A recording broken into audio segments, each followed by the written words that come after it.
En octobre 2022, Shelley et moi avons été choisis comme dirigeantes d'église. Comme nous venions juste de commencer à exercer et que nous n'étions pas familiarisés avec de nombreuses tâches, nous abordions toujours ensemble les affaires. Au bout d'un certain temps, notre travail a commencé à porter ses fruits. Shelley avait un calibre relativement bon. Chaque fois que la dirigeante posait des questions, elle pouvait répondre rapidement. La plupart du temps, la dirigeante la félicitait également. Par conséquent, la dirigeante cherchait en priorité à obtenir les suggestions de Shelley sur de nombreuses affaires, alors que je semblais être une personne inutile à côté d'elle. Je me suis dit, Shelley a un bon calibre et la dirigeante a une bonne opinion d'elle, alors que je reste longtemps sans rien dire. La dirigeante s'est probablement rendue compte de mon manque de capacité et a dû penser que je ne pouvais faire que du travail secondaire. Je me suis sentie un peu abattue, mais je me suis dit que comme je venais de commencer à pratiquer et que mon calibre n'était pas très bon, il était normal que je ne sois pas utilisée pour des missions importantes. Je me suis consolée et le sentiment est passé. Plus tard, la charge de travail dont nous étions responsables s'est alourdie. Lors de l'attribution des tâches, la dirigeante faisait appel à nous deux. Mais lorsqu'il s'agissait de mettre en œuvre des tâches plus difficiles, la dirigeante demandait spécifiquement à Shelley d'en assurer le suivi et ne mentionnait que rarement mon nom. Tout au plus, la dirigeante concluait par « Shelley, toi et les autres pouvaient assurer le suivi de cette tâche ». En apparence, je faisais semblant de ne pas m'en soucier, mais intérieurement, j'étais en plein désarroi. Je suis toujours l'oubliée, juste une personne parmi les autres. Je ne semble pas exister du tout dans l'esprit de la dirigeante. Il n'y a rien que je puisse faire. Après tout, mon calibre n'est pas aussi bon que celui de Shelley. Je ferai juste ce que je peux. Par la suite, je suis devenue de plus en plus passive dans le suivi des tâches et je n'ai pas vraiment voulu m'impliquer dans le travail dont Shelley était responsable. Lorsqu'elle venait discuter du travail avec moi, je répondais sans enthousiasme. Parfois, tout le monde discutait activement d'un problème et je me sentais comme étrangère, sans presque dire un mot de tout l'après-midi. Parfois, j'avais quelques idées, mais je n'étais pas sûre qu'elles soient vraiment justes. Si je disais quelque chose de faux, ne me rendrais-je pas ridicule? Après réflexion, je décidai de ne pas parler. De cette manière, j'avais de plus en plus l'impression d'avoir un faible calibre et de ne pas servir à grand-chose. Je ne voulais donc plus être responsable de tant de travail. Je me suis alors concentrée sur le travail d'abreuvement. À cette époque, l'église n'avait pas de chef de groupe d'abreuvement. Et j'ai pensé à Sœur Rose, qui avait déjà obtenu quelques résultats dans l'abreuvement des nouveaux croyants. Cependant, les frères et les sœurs m'ont dit qu'elle ne portait pas de fardeau dans son devoir, et qu'elle n'était pas faite pour être chef de groupe. Je voulais en discuter avec Shelley, mais voyant qu'elle était très occupée, je n'ai pas abordé le sujet avec elle, craignant qu'elle ne dise que je n'étais pas à la hauteur, puisque je n'étais même pas capable d'accomplir cette petite tâche. Je me suis dit, Rose a un bon calibre et peut échanger pour résoudre certains problèmes. Même si elle ne porte pas de fardeau maintenant, parce qu'elle est contrainte par son mari, avec plus de suivi et d'échange de ma part, cela ne devrait pas retarder le travail.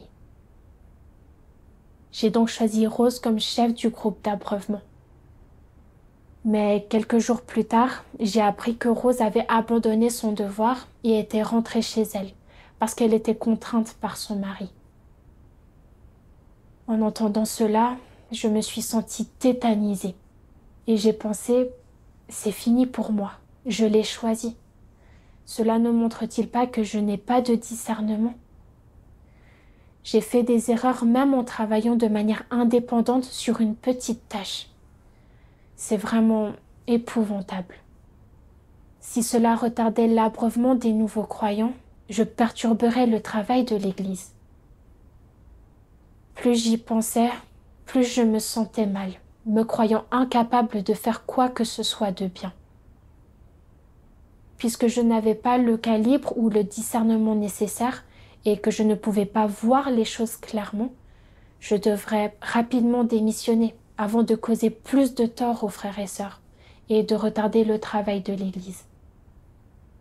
J'ai donc rédigé ma lettre de démission et l'ai envoyée à la dirigeante et à Shelley.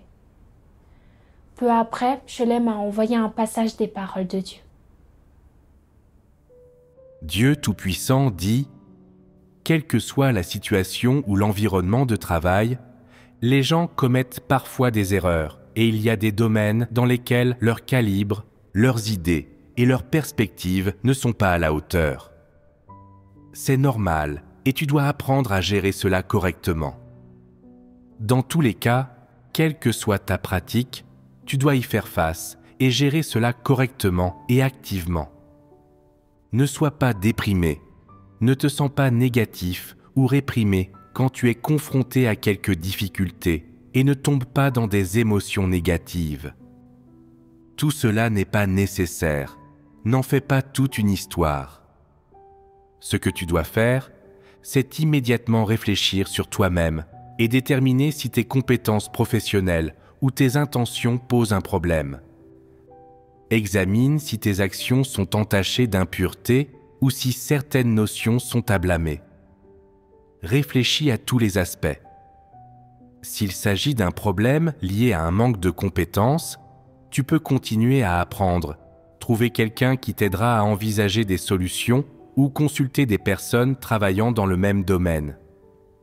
S'il y a de mauvaises intentions dans tout cela, ce qui implique un problème qui peut être résolu en utilisant la vérité, tu peux aller trouver des dirigeants d'église ou quelqu'un qui comprend la vérité pour les consulter et échanger avec eux. Parle-leur de l'état dans lequel tu es et laisse-les t'aider à le résoudre. S'il s'agit d'une question impliquant des notions, une fois que tu les as examinées et que tu en as pris conscience, tu peux les disséquer et les comprendre, puis t'en détourner et te rebeller contre elles. N'est-ce pas là tout ce qu'il y a à faire? Les jours à venir t'attendent encore. Le soleil se lèvera à nouveau demain, et tu dois continuer à vivre. Puisque tu es vivant, puisque tu es humain, tu dois continuer à accomplir ton devoir. Tant que tu es en vie et que tu as des pensées, tu dois t'efforcer de mener à bien ton devoir, de l'achever. C'est un objectif qui ne devrait jamais changer tout au long de la vie d'une personne.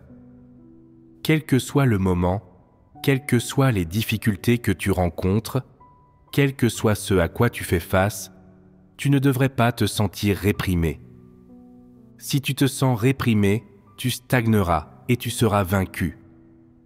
Quel genre de personnes se sentent sans cesse réprimées? Les faibles et les imbéciles se sentent souvent réprimés. Après avoir lu les paroles de Dieu, j'ai ressenti une grande chaleur intérieure. Dieu a dit que lorsque les gens font leur devoir, il arrive qu'ils soient confus, qu'ils commettent des erreurs ou violent les principes à cause d'un manque de compréhension de la vérité. Ainsi, lorsque des problèmes surviennent et causent des pertes au travail, ou lorsque des personnes sont émondées, tout cela est normal et doit être traité correctement. L'essentiel est de tirer les leçons des échecs, de réfléchir sur soi-même, de se repentir et de changer. Si les pertes causées sont dues au fait que l'on a agi selon des tempéraments corrompus, alors il faut chercher la vérité pour résoudre les tempéraments corrompus. Si le travail est inefficace en raison d'un manque de compétences, il faut rapidement les assimiler ou consulter quelqu'un de plus compétent. Si du seul fait de l'apparition de ces déviations ou de ces erreurs, une personne peut penser qu'elle est révélée et ainsi devient négative et se limite elle-même et n'est même pas disposée à faire ses devoirs, cela montre qu'elle est sotte et faible. J'ai réfléchi aux problèmes liés au fait d'avoir choisi Rose et j'ai réalisé que j'étais trop préoccupée par ma propre réputation et mon propre statut. Pendant ma coopération avec Shelley, je me suis sentie éclipsée de partout. J'ai voulu accomplir une tâche de manière indépendante pour prouver que j'avais encore des capacités de travail. Par conséquent, dans le cas de la sélection d'un chef de groupe d'abreuvement, même si je manquais clairement de principes et que je ne pouvais pas discerner les gens, parce que je craignais que si je demandais aux frères et sœurs, ils penseraient que j'étais vraiment incompétente, puisque je n'étais même pas capable d'accomplir une si petite tâche. J'ai choisi Rose selon ma propre imagination. Je manquais de discernement des gens, et je ne suivais pas les principes en les sélectionnant et en les utilisant. En réalité, la Maison de Dieu a longtemps échangé sur le fait que, lors du choix et de l'utilisation des personnes, nous devrions consulter et demander à ceux qui connaissent leurs antécédents, pour s'assurer que les personnes sélectionnées ont le sens des responsabilités et un certain calibre avant de les former. Et qu'une fois un problème avec une personne découvert, nous devrions immédiatement enquêter pour comprendre la situation. Si nous n'y voyons pas clair, nous devons nous adresser à quelqu'un qui comprend la vérité. Ce n'est que de cette manière que notre sélection et notre utilisation des gens seront plus précises. Cependant, par souci de protection de ma vanité et de mon statut, j'ai promu Rose selon ma propre volonté. J'ai agi de manière arbitraire et je me suis montrée gravement irresponsable à l'égard de ce travail. Maintenant que le travail avait été retardé, je devais rapidement réfléchir aux moyens de résoudre le problème, plutôt que de sombrer dans l'abattement et de m'effacer. En agissant de la sorte, je fuyais mes responsabilités. J'étais tellement égoïste. Lors d'une réunion, j'ai lu un passage des paroles de Dieu qui m'a beaucoup aidée. Dieu Tout-Puissant dit : si tu es une personne déterminée, si tu peux considérer les responsabilités et les obligations que les gens doivent assumer, les choses que les gens ayant une humanité normale doivent réaliser et les choses que les adultes doivent accomplir, comme les buts et objectifs de ta poursuite, et si tu peux assumer tes responsabilités, alors, quel que soit le prix que tu paies et la souffrance que tu endures, tu ne te plaindras pas, et tant que tu reconnaîtras cela comme les exigences et l'intention de Dieu, tu pourras endurer n'importe quelle souffrance et mener à bien ton devoir. À ce moment-là, quel sera ton état d'esprit ? Il sera différent, tu ressentiras la paix et la stabilité dans ton cœur, et tu éprouveras du plaisir. Tu vois, simplement en cherchant à vivre une humanité normale, et en poursuivant les responsabilités, les obligations et la mission que les personnes ayant une humanité normale devraient assumer et entreprendre, les gens éprouvent un sentiment de paix et de joie dans leur cœur et ils font l'expérience du plaisir. Ils n'ont même pas atteint le stade où ils mènent les affaires conformément aux principes et obtiennent la vérité, qu'ils ont déjà subi certains changements. Ces personnes sont celles qui ont conscience et raison. Ce sont des gens droits qui peuvent surmonter n'importe quelle difficulté et entreprendre n'importe quelle tâche. Ce sont les bons soldats de Christ. Ils ont suivi une formation et aucune difficulté ne peut les vaincre. Dites-moi, que pensez-vous d'un tel comportement ? Ces gens n'ont-ils pas une force d'âme ? Ils ont effectivement une force d'âme et on les admire. Ces gens se sentiraient-ils tout de même réprimés ? Non. Alors, comment ont-ils changé ces émotions répressives ? Pour quelles raisons ces émotions de répression ne les troublent-elles pas et ne les atteignent-elles pas? Parce qu'ils aiment les choses positives et portent un fardeau dans leurs devoirs. C'est exact. Il s'agit de s'occuper de son propre travail. Si une personne s'occupe de son travail et suit le bon chemin, ses émotions ne surgiront pas. Même si cette personne fait parfois l'expérience d'émotions répressives du fait de circonstances particulières temporaires, il s'agira seulement d'humeurs passagères, car les personnes qui ont le bon mode de vie et le bon point de vue sur l'existence passeront rapidement outre à ces émotions négatives.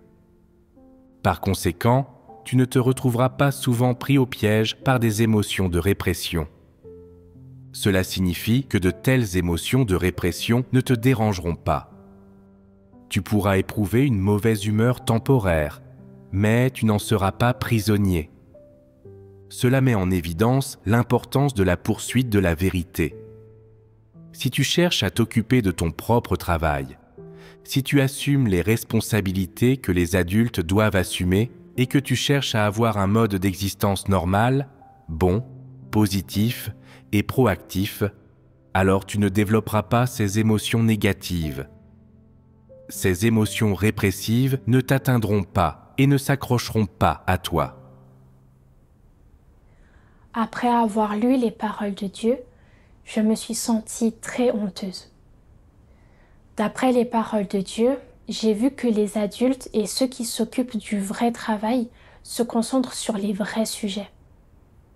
Chaque jour, ils pensent à des choses liées à leurs devoirs, comme la façon de bien faire leurs devoirs, les problèmes qui subsistent dans leurs devoirs, comment mieux faire leur travail, etc. Même s'il peut y avoir des dérives ou des erreurs dans leurs devoirs et qu'ils peuvent être confrontés à des obstacles et devenir faibles ou découragés pendant un certain temps, ils ne restent pas tout le temps dans des émotions négatives. Mais à la place, ils chercheront activement la vérité pour résoudre leurs problèmes. Cependant, à ce moment-là, j'étais juste comme une personne inutile, qui ne pouvait pas assumer de responsabilité. Face à certains revers, je devenais négative et j'abandonnais, sans le moindre courage qu'un adulte devrait avoir. De plus, cela a aussi exposé mon échec à m'occuper de ce que je devais faire ces derniers temps. Depuis que j'avais pris en charge le travail de l'église, remarquant que la sœur avec laquelle je travaillais était meilleure que moi dans divers domaines, j'avais senti que je manquais de calibre et que je n'étais pas appréciée. J'espérais donc vraiment avoir l'occasion de prouver mes compétences. Lorsque la dirigeante nous réunissait, j'observais constamment ses expressions et j'essayais de déterminer d'après son ton si elle m'estimait ou non. Si la dirigeante me demandait spécifiquement de faire quelque chose, je me sentais heureuse, me disant que la dirigeante m'appréciait et j'étais motivée pour faire mes devoirs. Mais si la dirigeante confiait les principales responsabilités à la sœur qui travaillait avec moi, je me sentais dévalorisée. Mon désir de réputation et de statut me rendait triste lorsqu'il n'était pas comblé. Même si je coopérais avec les frères et sœurs, je ne pensais pas à mes devoirs, mais plutôt à quel point ils pouvaient être d'accord avec ce que je disais. Parfois, lorsque je partageais un point de vue et que personne ne répondait, je me sentais mal à l'aise.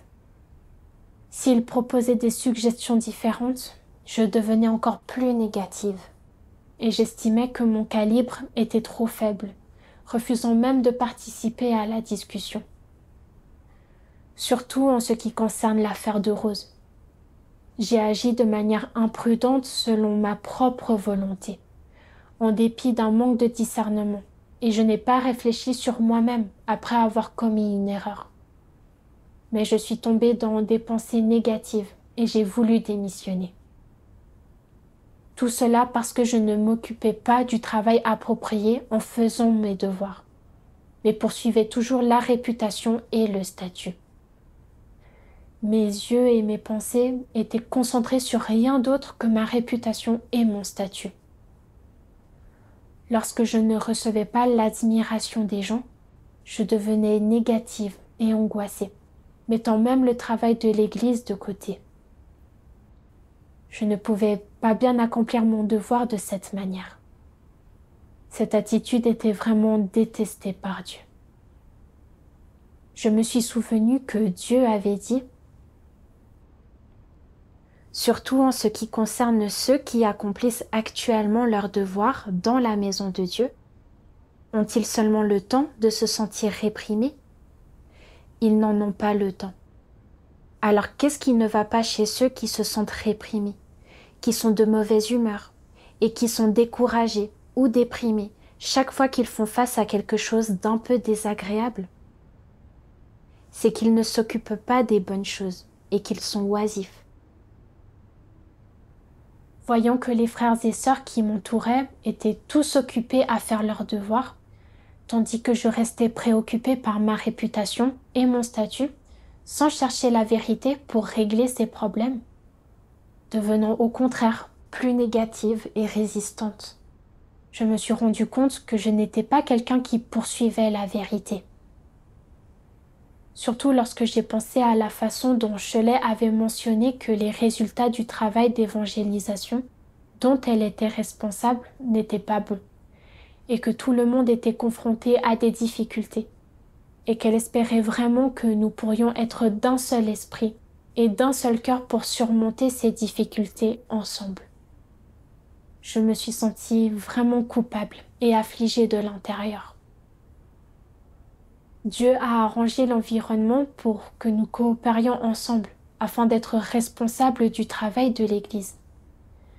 Mais au lieu de me concentrer sur la façon de bien faire mes devoirs, j'étais perdue dans mes pensées mesquines. Je suis devenue négative et renfermée, et j'ai voulu démissionner.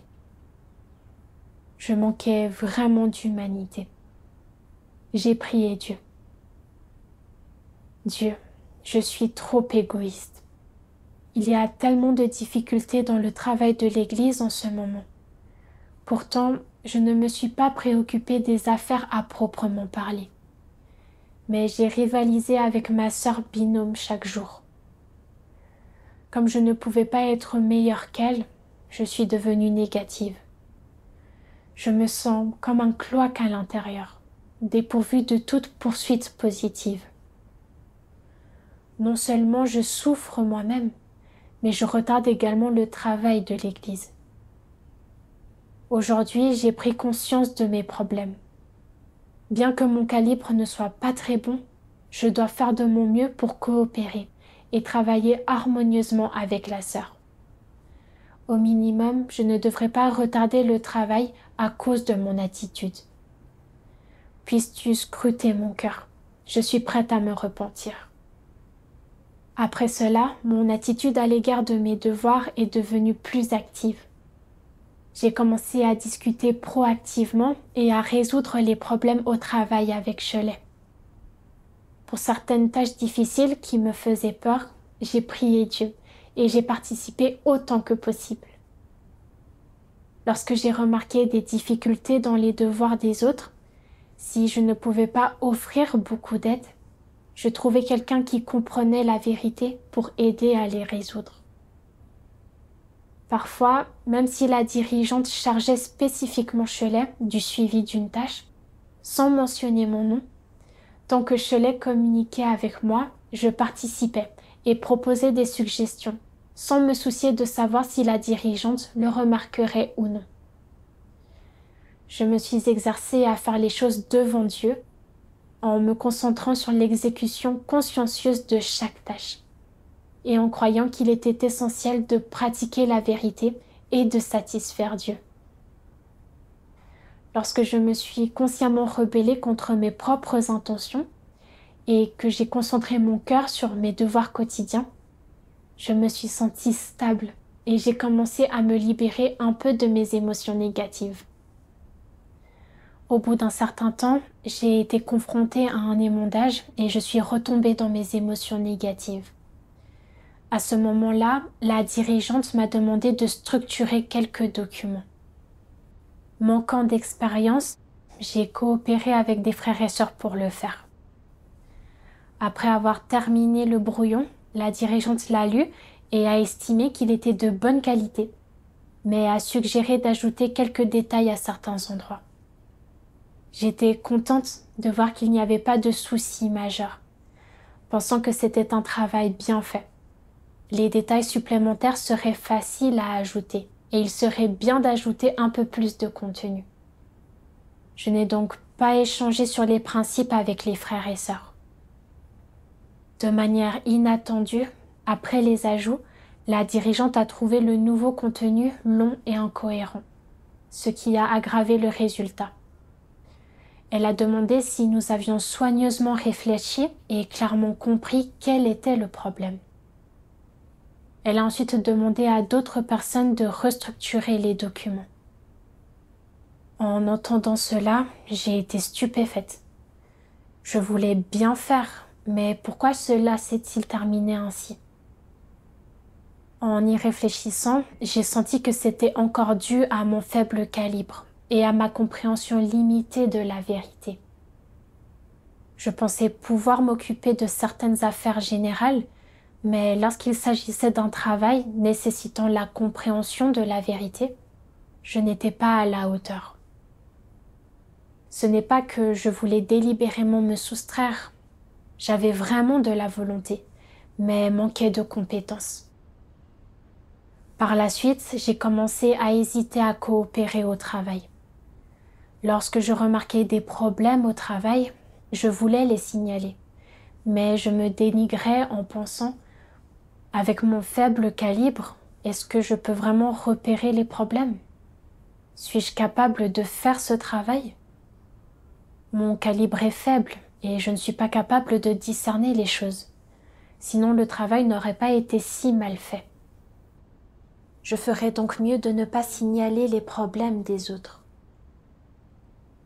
Par conséquent, je suis retombée dans des émotions négatives, devenant passive dans mes devoirs, m'inquiétant constamment de mon avenir et de mes perspectives, et j'étais incapable d'apaiser mon cœur. Jusqu'à une réunion où j'ai lu un passage des paroles de Dieu qui m'a aidé à améliorer mon état. Dieu Tout-Puissant dit « Toutes les choses qui surviennent au quotidien, les petites comme les grandes, qui risquent d'ébranler ta résolution, prendre toute la place dans ton cœur ou contraindre ta capacité à accomplir ton devoir et à progresser, nécessitent un traitement diligent. Tu dois les examiner attentivement et chercher la vérité.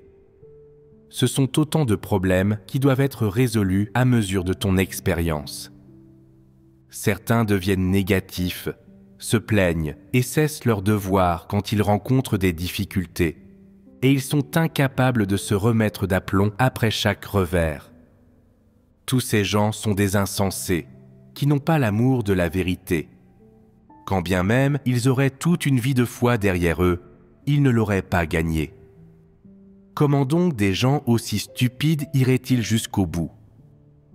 Si la même chose t'arrive à 10 reprises sans que tu en retires quoi que ce soit, c'est que tu es quelqu'un de médiocre et d'inutile.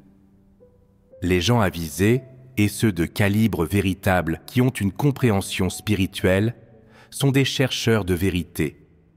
S'il leur arrive quelque chose 10 fois, ils vont sans doute, 8 fois sur 10, être capables de gagner un certain éclairage, d'en tirer quelques leçons, de comprendre une part de vérité et de faire des progrès. Mais quand il s'agit de gens insensés, qui n'ont pas de compréhension spirituelle, pas une fois ces choses ne seront profitables à leur vie, pas une fois elles ne les feront changer, pas une fois elles ne leur feront connaître son visage hideux, auquel cas c'en sera fini pour eux. Chaque fois qu'il leur arrive quelque chose, ils chutent, et chaque fois qu'ils chutent, ils ont besoin de recourir à quelqu'un d'autre pour les aider et les persuader. Sans aide et sans discours persuasif, ils n'arrivent pas à s'élever, et à chaque fois qu'il leur arrive quelque chose, ils courent le risque de chuter et d'empirer. N'est-ce pas la fin pour eux? Sur quelles autres bases ces gens inutiles pourraient-ils être sauvés? Le salut de l'humanité opéré par Dieu s'adresse aux amoureux de la vérité.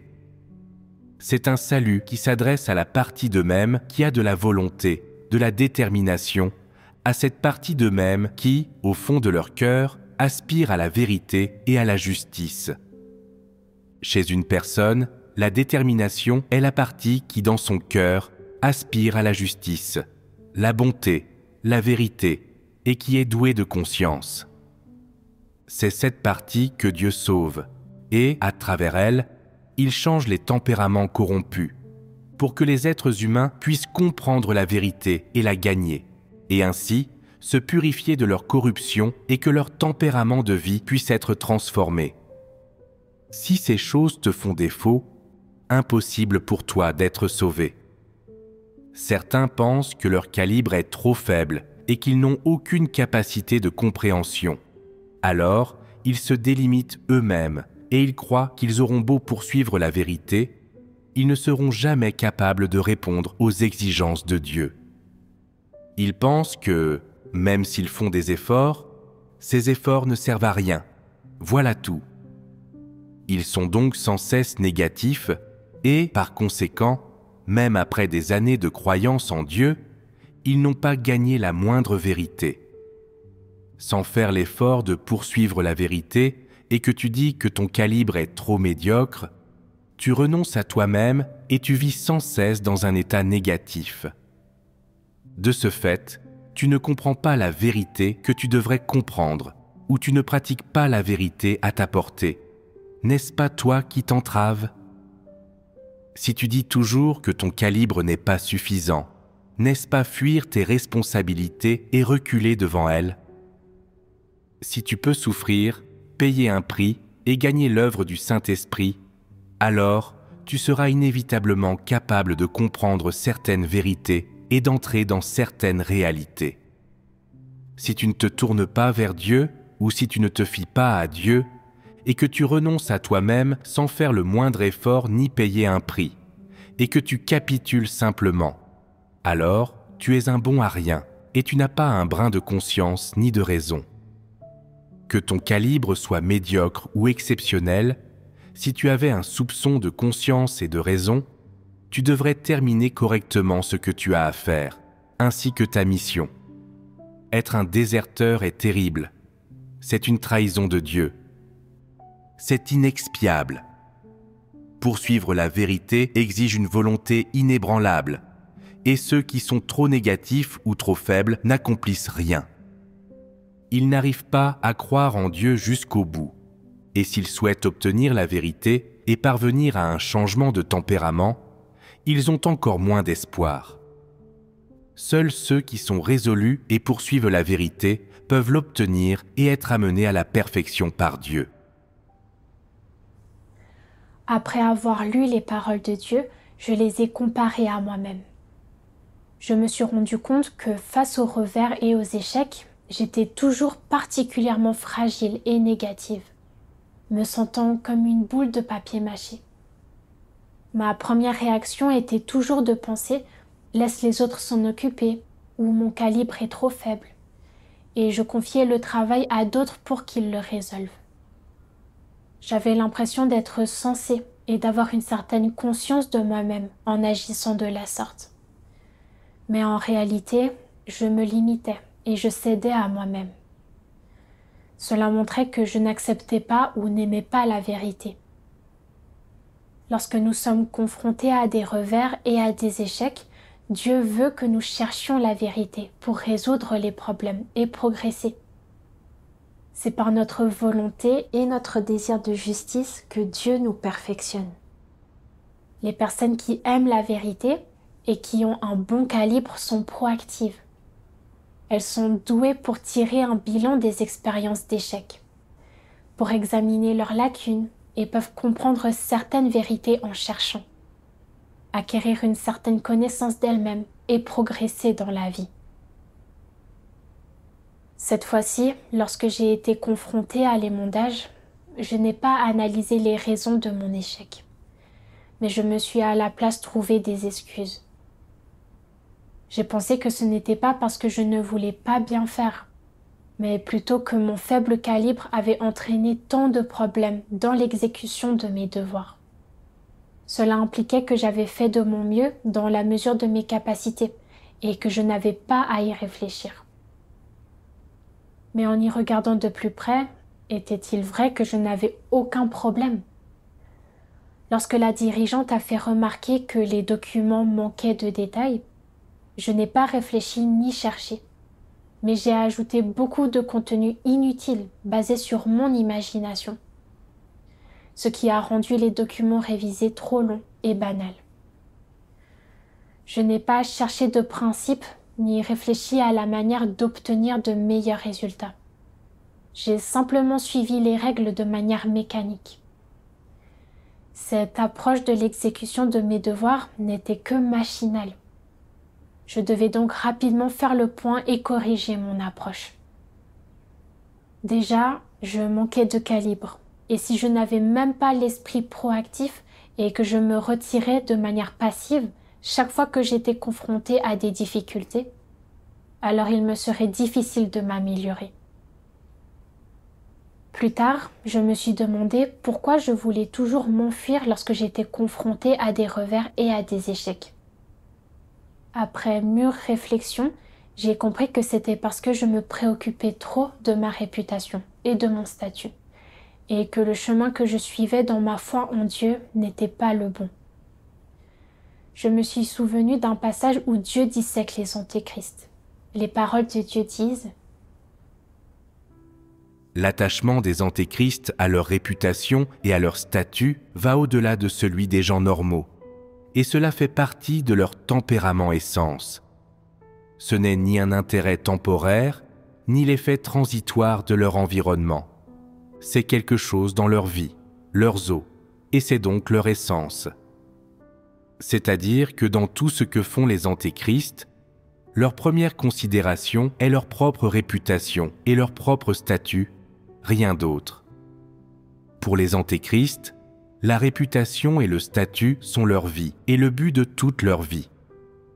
Dans tout ce qu'ils font, leur première considération est la suivante: qu'adviendra-t-il de mon statut et de ma réputation? Est-ce que faire cela me donnera une bonne réputation? Cela élèvera-t-il mon statut dans l'esprit des gens? C'est la première chose à laquelle ils pensent, ce qui est une preuve suffisante qu'ils ont le tempérament et l'essence des antéchrists. Autrement, ils ne réfléchiraient pas à ces problèmes. On peut dire que pour les antéchrists, la réputation et le statut ne sont pas une exigence supplémentaire quelconque, encore moins quelque chose d'étranger dont il pourrait se passer. Cela fait partie de la nature des antéchrists. C'est dans leurs os, dans leur sang, et c'est inné. Les antéchrists ne sont pas indifférents à la question de savoir s'ils possèdent réputation et statut. Telle n'est pas leur attitude. Alors, quelle est leur attitude? La réputation et le statut sont intimement liés à leur vie quotidienne, à leur état quotidien, à ce qu'ils poursuivent au quotidien. Et donc, pour les antéchrists, le statut et la réputation sont leur vie. Peu importe comment ils vivent, peu importe l'environnement dans lequel ils vivent, leur travail, ce qu'ils poursuivent, leurs objectifs, la direction de leur vie, tout tourne autour d'une bonne réputation et d'un statut élevé. Et ce but ne change pas. Ils ne peuvent jamais mettre de côté de telles choses. C'est là le vrai visage des antéchrists et leur essence. Dieu dit que les antéchrists chérissent leur réputation et leur statut plus que les gens normaux, et que la réputation et le statut sont les poursuites de toute leur vie, le point de départ et le but de tout ce qu'ils font. Lorsque les gens les admirent et les félicitent, ils sont motivés pour accomplir leurs devoirs. Ils sont prêts à faire n'importe quoi. Mais lorsqu'ils perdent l'admiration des gens, ils deviennent négatifs et se relâchent, ayant même le sentiment que croire en Dieu et faire leurs devoirs n'a pas de sens. Mon point de vue sur la poursuite était le même que celui des antéchrists. Quand mes opinions étaient reconnues et adoptées par tout le monde, j'étais en mesure d'effectuer un travail proactif. Cependant, lorsque la sœur avec laquelle je travaillais était valorisée et que j'étais toujours ignorée, je me sentais très perdue et découragée, perdant toute motivation dans mes devoirs. Lorsque j'ai été confrontée à d'autres échecs, je me suis encore plus délimitée, comme manquant de calibre et inapte au travail, voulant fuir. J'ai toujours pensé que je voulais démissionner parce que j'étais vraiment incompétente pour ce travail, et que cela montrait que j'avais conscience de moi-même. Mais en réalité, c'était parce que je valorisais plus ma réputation et mon statut. Je savais qu'en faisant ce devoir, il me serait difficile de garder la tête haute. Et si je continuais dans ce devoir, j'échouerais probablement, et je serais révélée encore plusieurs fois, et les autres me verraient clairement. J'ai donc voulu passer à un devoir plus simple pour maintenir ma réputation et mon statut. Depuis le début, qu'il s'agisse de choisir un devoir, un lieu d'étude ou un travail, mon premier critère était de savoir si cela pouvait me donner une bonne image et me faire remarquer. Au moment de m'inscrire à l'université, il y avait une université avec une bonne spécialité et une autre avec une spécialité plus médiocre. Cependant, les professeurs de cette dernière université m'ont invité à plusieurs reprises à poser ma candidature, et j'ai senti que j'y serais valorisée. Finalement, j'ai choisi l'université avec la spécialité la plus médiocre. À l'université, c'était la même chose. Je m'investissais dans les matières où les professeurs m'appréciaient et j'évitais les matières où je n'étais pas appréciée. Tout au long de ma vie, j'ai jugé les choses en fonction de ce qu'elles pouvaient m'apporter en termes de réputation et de statut. J'aimais les endroits où je pouvais être valorisée et me distinguer, et j'évitais les endroits où je serais négligée ou humiliée. Maintenant, je me suis rendu compte que mon souci de réputation et de statut était profondément enraciné et qu'il s'était ancré en moi, me poussant à vouloir constamment les protéger. Par exemple, maintenant je savais clairement qu'être une dirigeante signifiait être révélée et émondée à plusieurs reprises, ce qui était bénéfique pour ma compréhension des vérités principes et pour mon entrée dans la vie. Cependant, pour maintenir ma réputation et mon statut, j'ai même envisagé de renoncer à mon devoir. J'ai vu que je valorisais plus la réputation et le statut que la vérité. Et j'ai révélé que j'avais un tempérament d'aversion pour la vérité. Si je poursuivais sur cette voie, qu'est-ce que je gagnerais en fin de compte? Je ne serais pas capable d'exercer mes compétences ni de progresser dans mon entrée dans la vie. Et en fin de compte, je ne serais qu'une personne inutile que Dieu déteste et élimine. C'est à ce moment-là que j'ai compris que la poursuite de la réputation et du statut ne conduirait nulle part, et que je devais chercher la vérité et abandonner ma poursuite de réputation et de statut pour me libérer de cet état. Plus tard, j'ai lu un passage des paroles de Dieu et j'ai trouvé la façon de les pratiquer. Dieu Tout-Puissant dit : quel est l'élément le plus important sur lequel on doit se concentrer lorsque l'on croit en Dieu ? Qu'une personne ait un calibre fort ou faible, qu'elle ait une compréhension spirituelle, ou qu'elle subisse un certain type d'émondage, rien de cela n'est important. Qu'est-ce qui compte le plus de nos jours ? C'est la manière dont vous entrez dans les vérités réalités. Pour ce faire, quel est l'élément de base essentiel qu'une personne doit avoir ? Elle doit avoir un cœur sincère. Que signifie être sincère ? Cela signifie ne pas être fuyant lorsque les choses vous arrivent, ne pas considérer vos propres intérêts, ne pas comploter et conspirer avec les autres, et ne pas jouer à des jeux trompeurs avec Dieu. Si tu peux tromper Dieu et manquer de sincérité envers lui, alors c'en est complètement fini de toi. Et Dieu ne te sauvera pas.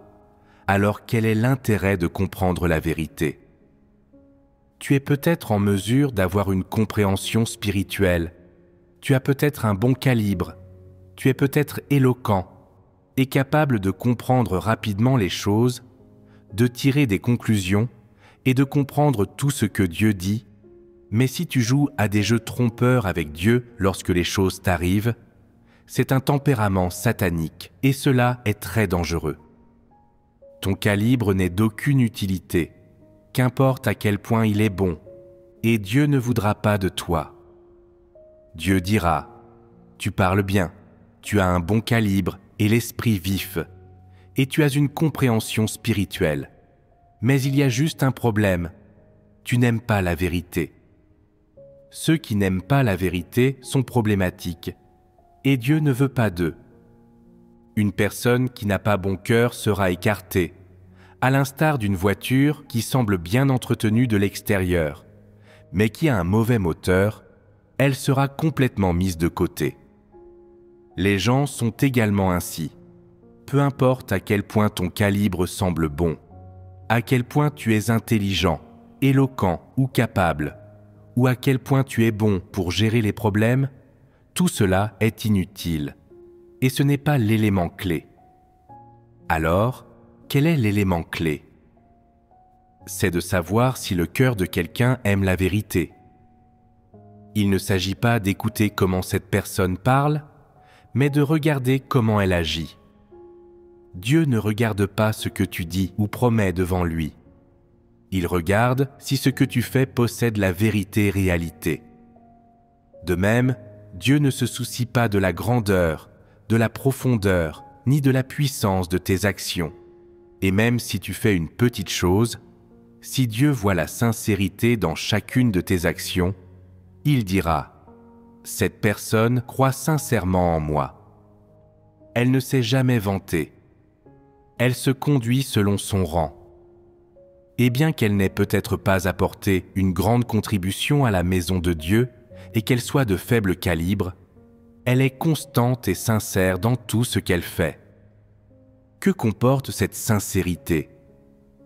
Elle comporte la crainte de Dieu et la soumission à Dieu, ainsi que la vraie foi et le vrai amour. Elle comporte tout ce que Dieu souhaite voir. Aux yeux des autres, une telle personne peut paraître banale. Il pourrait très bien s'agir d'une personne qui prépare de la nourriture ou qui fait le ménage, de quelqu'un qui accomplit une tâche ordinaire. De telles personnes sont banales aux yeux des autres. Elles n'ont rien accompli de grand et elles n'ont rien d'estimable, d'admirable ou d'enviable. Ce sont juste des gens ordinaires. Et pourtant, tout ce que Dieu veut se trouve en elles. Tout se vit en elles et elles donnent tout à Dieu. Dis-moi, qu'est-ce que Dieu veut de plus? Il est satisfait d'eux. J'avais l'habitude d'accorder une grande importance au fait qu'une personne ait du calibre et des dons. Croyons que seuls ceux qui avaient un bon calibre pouvaient être grandement utiles dans la maison de Dieu.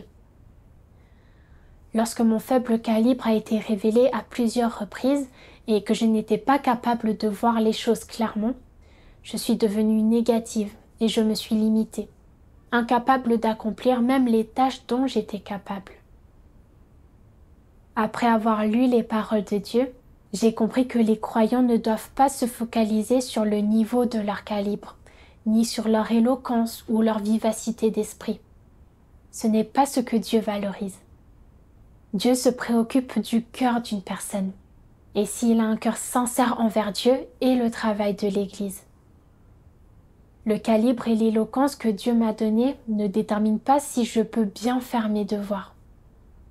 Si je suis éloquente et capable, mais que je me détourne de mes responsabilités et que j'agis de manière malhonnête dans ma pratique réelle, peu importe la qualité de mon calibre, je suis quelqu'un que Dieu déteste. Si le calibre peut aider les gens à faire leurs devoirs correctement, ce qui est plus important, c'est l'attitude d'une personne à l'égard de la vérité et de ses devoirs, si elle a un cœur proactif et qui aime la vérité, si elle est capable de chercher la vérité lorsqu'elle échoue et qu'elle est révélée, si elle apprend de ses expériences et poursuit la croissance dans sa vie. C'est ce que Dieu valorise. Dans le passé, certaines personnes ayant des dons et des bons calibres ont également servi en tant que dirigeants d'église. Mais beaucoup n'ont pas fait leur devoir correctement. Au bout d'un certain temps, elles ont convoité le confort et la facilité, et n'ont pas accompli un réel travail, ou se sont battues pour la gloire et les avantages, perturbant ainsi le travail de l'Église, et ont finalement été éliminées. Cependant, certaines personnes paraissaient banales, sans don, d'un calibre moyen, mais elles font leur devoir d'une manière pragmatique, en cherchant des principes en tout, et elles progressent en faisant leur devoir sans être remplacées ou éliminées. Cela montre que Dieu est juste et qu'il ne prononce pas de verdict sur une personne en fonction de son calibre, mais valorise le fait qu'elle poursuive et pratique la vérité, et si elle est capable d'accomplir chaque travail d'une manière pragmatique et responsable. En comprenant cela, je me suis dit dans mon cœur qu'à partir de maintenant, je devais concentrer mon esprit sur mes devoirs et travailler consciencieusement. Et que tant que le travail m'était assigné, je devais le faire avec sérieux et responsabilité, en fournissant le plus d'efforts possible. Être une personne pragmatique et fiable qui s'occupe de son travail à proprement parler. J'ai alors commencé à me concentrer sur les leçons à tirer de chaque échec, en changeant mon état d'esprit à chaque fois que j'étais révélée. Auparavant, chaque fois que j'étais confrontée à un échec ou à un émondage, je me disais « Oh, le dirigeant a dû voir clair en moi » ou « Tout le monde doit penser que je manque de calibre ». Lorsque je sombrais ainsi, je devenais très abattue. Par la suite, j'ai commencé à réfléchir à la raison pour laquelle j'étais révélée, aux problèmes que je pouvais découvrir sur moi-même et aux carences que je pouvais combler. Avec ce nouvel état d'esprit, je me suis davantage concentrée sur les bonnes choses dans mon cœur.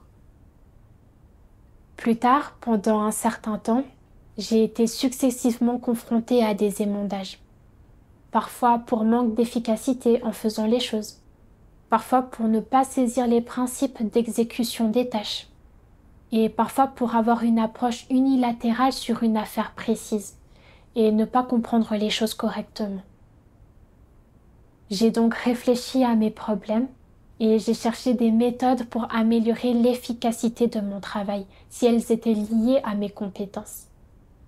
Et s'il s'agissait d'un problème de compréhension, je réfléchissais à mes propres problèmes, analysant ce qui n'allait pas dans ma compréhension.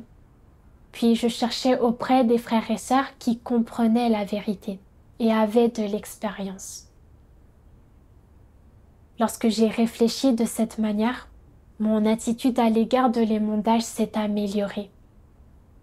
Même s'il m'arrive encore parfois d'éprouver du découragement, je ne m'y enferme plus. Et chaque jour, mon esprit n'est plus aussi encombré pendant que je fais mes devoirs. Et je peux affronter normalement les situations auxquelles je suis confrontée. En réfléchissant à cette période où j'étais prisonnière de la négativité et où je me morfondais dans la misère et la fatigue, si je n'avais pas été guidée par les paroles de Dieu, je n'aurais pas pu laisser ces émotions négatives derrière moi. Et j'aurais continué à me dégrader, à m'éloigner de Dieu, en perdant même mes devoirs actuels. Du fond du cœur, je remercie Dieu, car dans mes moments les plus faibles, il m'a envoyé des rappels à travers les gens qui m'entouraient, et m'a guidée en utilisant ses paroles, m'aidant à laisser cette émotion derrière moi. Désormais, je veux juste me stabiliser et faire mes devoirs au mieux de mes capacités.